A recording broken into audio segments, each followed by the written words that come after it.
Good morning, Alan, and hello, everyone else. I'm Terry. Welcome to TARDIS Spider. Today we're going to look at the Third Doctor's Exile on Earth. It covers 3 seasons and many excellent stories. I hope you like this video, and if you do, please like, subscribe, leave a comment. And now, the Third Doctor's Exile. January 3rd, 1970.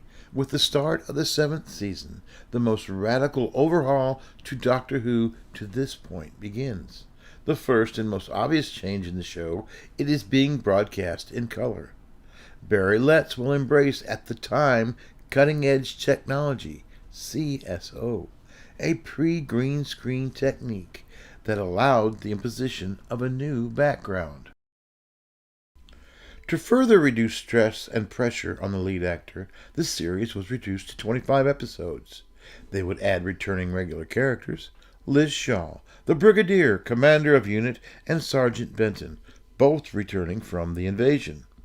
With the Doctor exiled on Earth by the Time Lords, the Radio Times would no longer list Doctor Who as an adventure in time and space. This Doctor will travel to alien-related crime scenes in Bessie, a vintage yellow roadster. Although he is still an anti-authoritarian figure, the Doctor has attached himself to Unit for his stay on Earth. Shot entirely on 16mm film, the opening story, Spearhead from Space. In this story, the Doctor will spend 2 episodes recovering from regeneration and gathering a wardrobe, before battling the Nestine Consciousness, a creature able to create living plastic. The Auton mannequins bursting through department store windows is iconic. The 7-part stories from this point onward all have a feel unique to this season.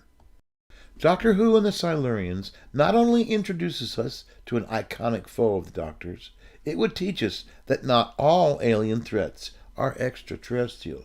Some may be homegrown. The Ambassadors of Death, to me, is the first story of the Pertwee era to be too long.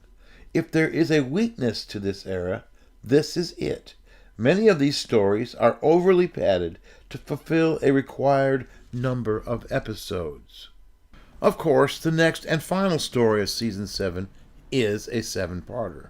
It never drags, and it keeps building.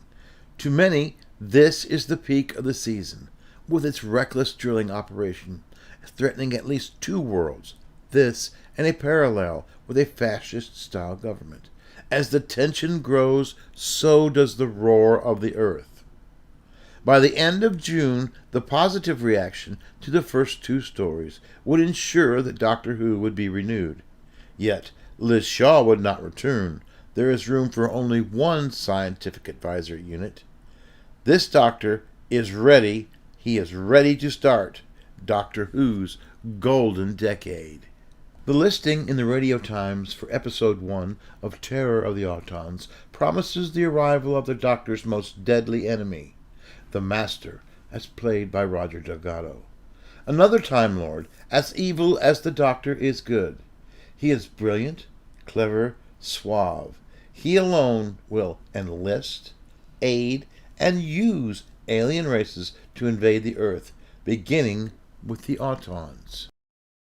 To aid the Doctor in his response to this, he could now call upon even more members of Unit. Jo Grant, the Doctor's new companion, would join the Brigadier, Sergeant Benton, and Captain Yates. With plastic policemen, murderous household objects such as an armchair, flowers, or a phone cord, Terror of the Autons would prove problematical in some circles. Mary Whitehouse comes to mind. The new realism would take the program to a prison in the mind of evil, then to a nuclear power plant in an alien invasion for the claws of Axos. For the colony in space, the Time Lords would send the Doctor with Jo for Pertwee's first off-Earth story. Ironically, it would prove less eventful than this season's Earthbound stories. This season is the season of Roger Delgado. Written into every story, this year his performance sets the standard for anyone taking on the part from this point forward. While never a serious threat to the Doctor, The Master's efforts to torment the Doctor become a battle of wits between old sparring partners. The family atmosphere of this era is given its showcase in the closing scene of The Daemons, the season-ending story.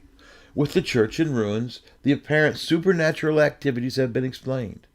Unit has captured the Master. The Brigadier and Captain Yates head to the pub, leaving the Doctor and Joe dancing around the maypole. Season 8 has Jon Pertwee leading one of television's best shows. By 1972, the Daleks had not made a major appearance since 1967. Terrier Nation was unable to write a script, so Barry Litz and Terrence Dicks brought Day of the Daleks to the screen, opening the 9th season on New Year's Day 1972, with the upgraded special effects making this one of the best Pertwee-era Dalek stories. To me, the best Dalek story of the decade. The Curse of Paladon revolved around a planet's efforts to join the Galactic Federation. Once again, the Time Lords would allow the Doctor to leave Earth, with a twist at the end as to who the Doctor's allies are. What the reduction to 26 episodes afforded Barry Letts was an opportunity for advanced recording dates. This allowed them to screen stories out of production order. The Sea Devils, a nautical sequel to the Doctor Who and the Silurians, was made before The Curse of Paladon. The Sea Devils would greatly benefit from Barry Letts' good relationship with the Ministry of Defense. This relationship leads to full cooperation from the Royal Navy, with location shooting at Portsmouth. The Mutants. The Mutants is another mission for the Time Lords. The Mutants is a disturbing tale of prejudice and colonialism, told in the 13th century on Solos.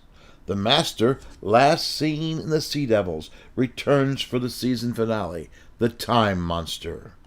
The Time Monster would again address the theme of science and magic, though it is rather less accomplished than the Daemons. The popularity of this Doctor, Joe Grant, and Unit is at a high. The 10-year anniversary is next, and with it, the Doctor's 3-season exile will end. The third Doctor's exile on Earth will end very soon in the 3 Doctors. Looking forward to traveling through time and space once again, Jon Pertwee will bring us 2 more glorious years. So I hope you've enjoyed your journey through time and space. I hope you've enjoyed your time with us. So please never ever forget, a child cannot have a favorite book if they do not have one. Give a child a book today.